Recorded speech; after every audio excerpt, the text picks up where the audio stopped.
रौनक stage, Sadat किराम, उलमाए किराम, बुजुर्गों, दोस्तों, नौजवान साथियों, अजीज बच्चों, इफ़्फ़त माँ बहनों, अस्सलामु अलैकुम व रहमतुल्लाहि व बरकातुहू। नहमदुहु व नुसल्ली व नुसल्लिमु अला रसूलिहिल करीम। अम्मा बअद, फ़अऊज़ु बिल्लाहि मिनश शैतानिर रजीम। बिस्मिल्लाहिर रहमानिर रहीम। बल युअथिरूना अला अनफुसिहिम वलौ काना बिहिम खसासा। सदक़ल्लाहुल अज़ीम व बल्लगना रसूलुहुन नबियुल अमीनुल करीम व नहनु अला ज़ालिका लमिनश शाहिदीन व शाकिरीन वल्हम्दुलिल्लाहि रब्बिल आलमीन। आइए इंतहाई अक़ीदत और एहतराम के साथ अपनी और सारी कायनात के मरकज़ अक़ीदत कौनैन की ज़ीनत हुज़ूर अहमद मुजतबा मुहम्मद अरवाहना फ़िदा सल्लल्लाहु तआला अलैहि वसल्लम की बारगाह बेकस बना में दुरूद पाक का हदिया पेश कर ले। अल्लाहुम्मा सल्लि अला सय्यिदिना व मौलाना सय्यिदिना शफीना नबीना मौलाना मुहम्मद व बारिक व सल्लिम सलातुन व सलामुन अलैका या रसूल अल्लाह। जिंदगी दी है तो जीने का हुनर भी देना, जिंदगी दी है तो जीने का हुनर भी देना, पाँव बख्शे हैं तो तौफीक़े सफर भी देना, पाँव बख्शे हैं तो तौफीक़े सफर भी देना। और मैं गूंगा था बोलना तो तूने सिखाया, मैं तो गूंगा ही था बोलना तो तूने सिखाया। अब जब बोलूं तो बातों में असर भी देना, अब जब बोलूं तो बातों में असर भी देना। दर्द दिल के वास्ते पैदा किया इंसान को, वरना ताअत के लिए कुछ कम न थे करो बयां।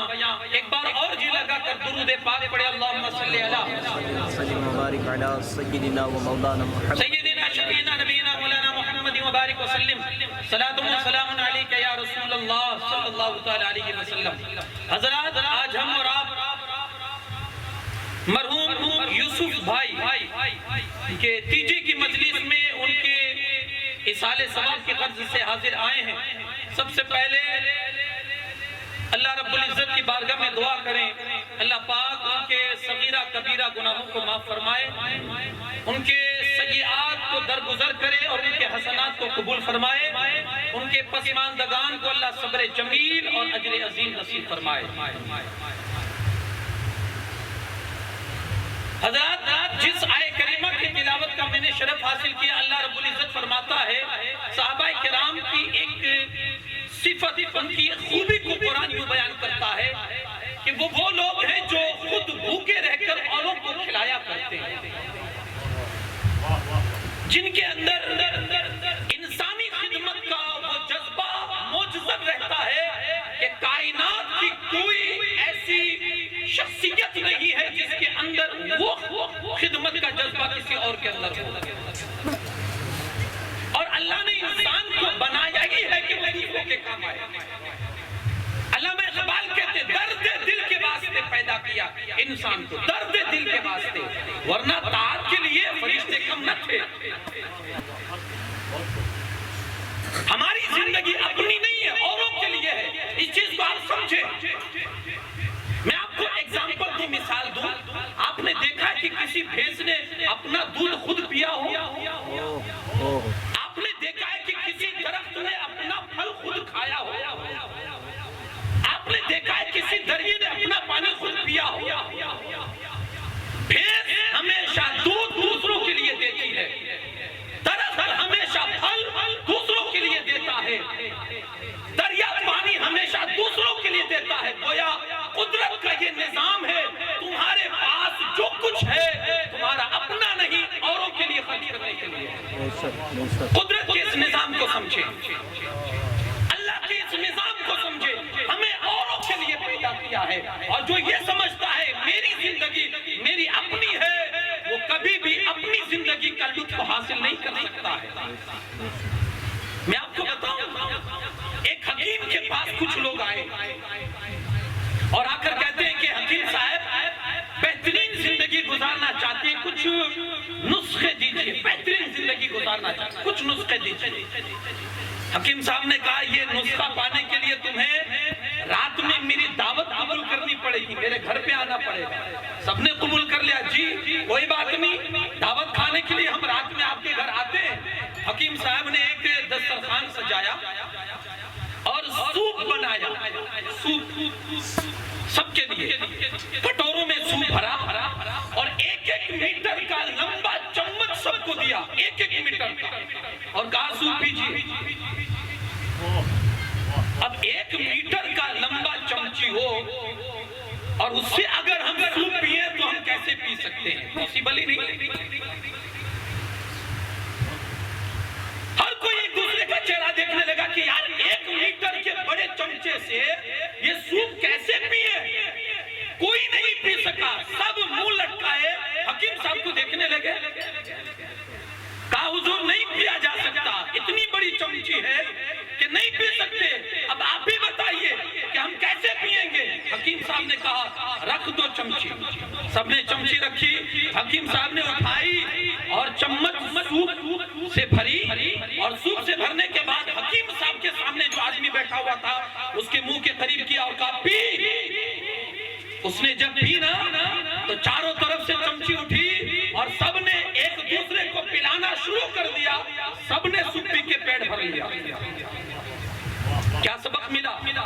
हकीम साहब ने खड़े होकर कहा लोगों, जो अपने जिंदगी के दस्तरखान पर अपना ही पेट भरने की कोशिश करता है वो कभी पेट नहीं भर सकता। जब दूसरों के पेट भरने की कोशिश करोगे तुम्हारा भी पेट भर जाएगा और अल्लाह ताला दूसरों के पेट भी भर देगा। दूसरों के लिए जियो, खुद के लिए जीना क्या जिंदगी है?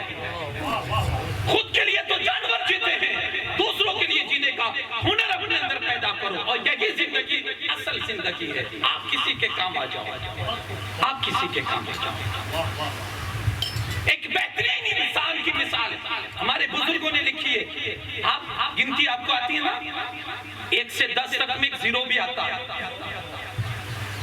जीरो की कोई वैल्यू है आपके पास? 0 की कोई कीमत है आपके पास? नहीं, 0 की कोई कीमत नहीं है।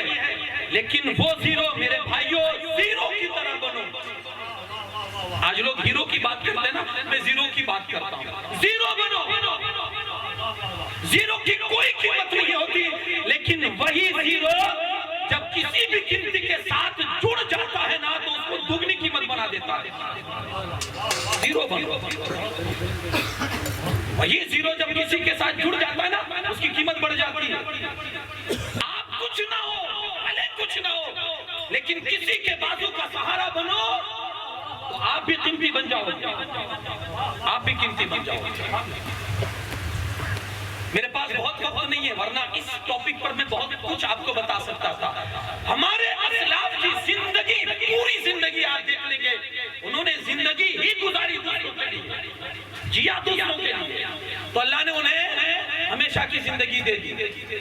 आज कब्रों में लेटे हुए हम नारे लगा रहे हैं यहाँ, क्यों? जिंदगी मिली उनको दूसरों की खिदमत की वजह से। जियो दूसरों के लिए। लोग आए हैं दुनिया में, चले जाते हैं, कोई नाम पूछने वाला नहीं होता है। क्या जिंदगी में मकाम था? लोग सलाम करते थे, लोग सुलियोट मारते थे, लेकिन आज चले गए लोग ऐसे भूले हैं कि कोई नाम बोलने वाला नहीं है। लेकिन वो लोग जिनके अंदर एक खिदमत इंसानी का जज्बा था आज लोगों के दिलों में जिंदा है। लोग याद रखें, उससे पहले कि कुदरत हमें किसी के काम पे लगाए, उससे पहले के कुदरत हमें किसी के काम पे लगाए, खुद लग जाओ ना यार, खुद लग जाओ ना। उसे बहुत पसंद है। हदीस पाक में खल्क़ु अयानुल्लाह, ये मखलूक है ना, ये अल्लाह का कुंबा है। जो इसके साथ बेहतर करेगा अल्लाह उस बंदे के साथ बेहतर करता है। और एक हदीस आपको बताऊं, अल्लाह के रसूल सल्लल्लाहु अलैहि वसल्लम फरमाते, बंदा जब तक अपने भाई की मदद में होता है पाक परवरदिगार उस बंदे की मदद में होता है। पाक परवरदिगार उस बंदे की मदद में। आप करो इससे पहले कि अल्लाह आपको लगाए, आप करो। मुझे वाकया याद आता है, बहुत बड़ा बिजनेसमैन ताजिर, उसके पास बहुत कीमती प्राडो टोयोटा की नई गाड़ी आती है, बहुत कीमती गाड़ी आती है, टोयोटा की प्राडो गाड़ी उसके पास।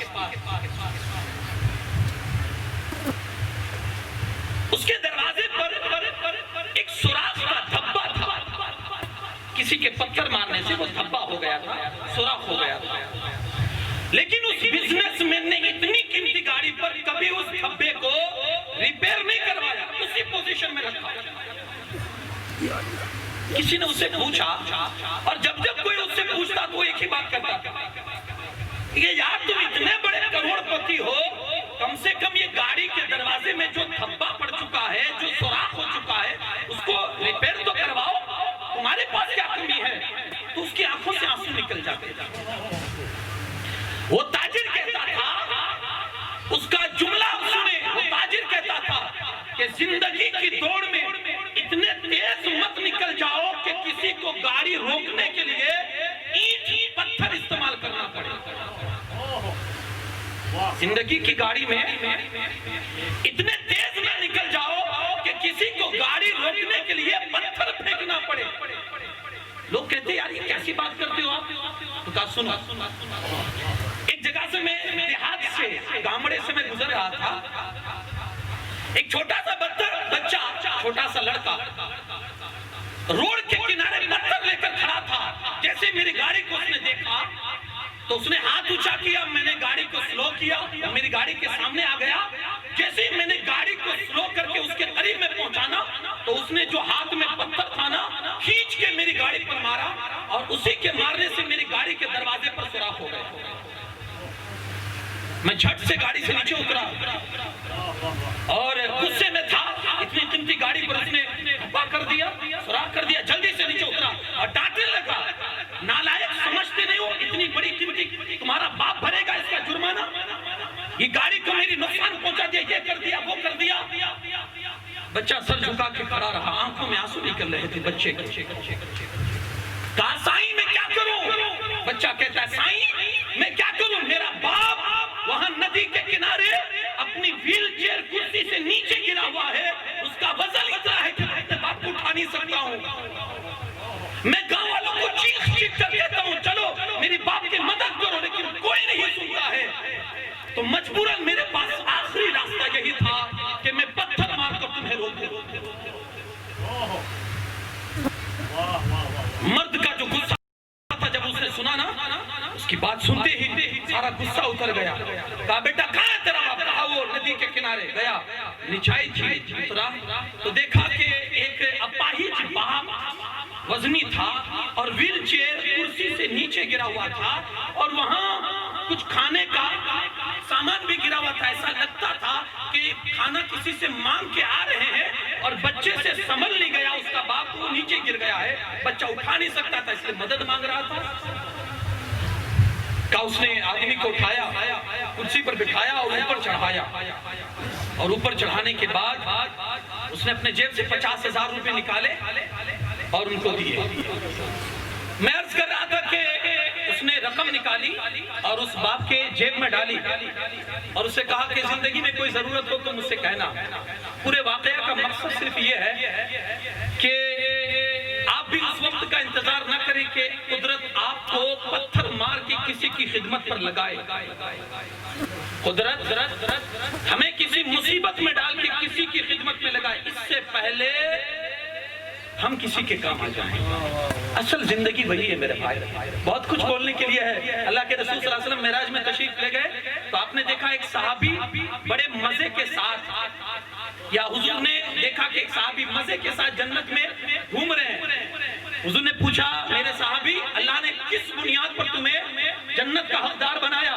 वो सहाबी कहते या रसूलुल्लाह सल्लल्लाहु अलैहि वसल्लम मस्जिद नबी शरीफ हम लोग आते थे, मेरे रास्ते में कांटेदार दरख्त पड़ता था, कांटेदार झाड़ पड़ता था। जब नमाजी वहां से गुजरते थे तो सबका दामन उन कांटों में फंस जाता था, सबको दुश्वारी होती थी। एक दिन मैंने कुल्हाड़ी ली और इस नीयत से वो झाड़ काट दिया ताकि नमाजियों को दिक्कत ना हो, परेशानी ना हो। अल्लाह को मेरा ये अमल इतना पसंद आया कि मैंने औरों के लिए ये काम किया, अल्लाह ने उस काम के बदले मुझे जन्नत का हकदार बना दिया। करो तो सही, आप किसी के काम आएगा। वो जो जिंदगी का लुत्फ है ना, वो कभी आपको अपनी जिंदगी में नहीं मिलेगा जो औरों की जिंदगी का खिदमत करके आपको लुत्फ मिलेगा। किसी के काम आओ, यही जिंदगी असली जिंदगी है। खैरुन नास मन यनफउन नास, हुजूर अलैहिस्सलाम का फरमान है, लोगों में बेहतरीन वो है जो औरों के काम आते हैं। औरों के काम आओ, बेहतरीन यही जिंदगी है। अल्लाह पाक कहने सुनने से ज्यादा अमल की तौफीक अता फरमाए। व आखिरु दावाना अल्हम्दुलिल्लाहि रब्बिल आलमीन। अस्सलामु अलैकुम।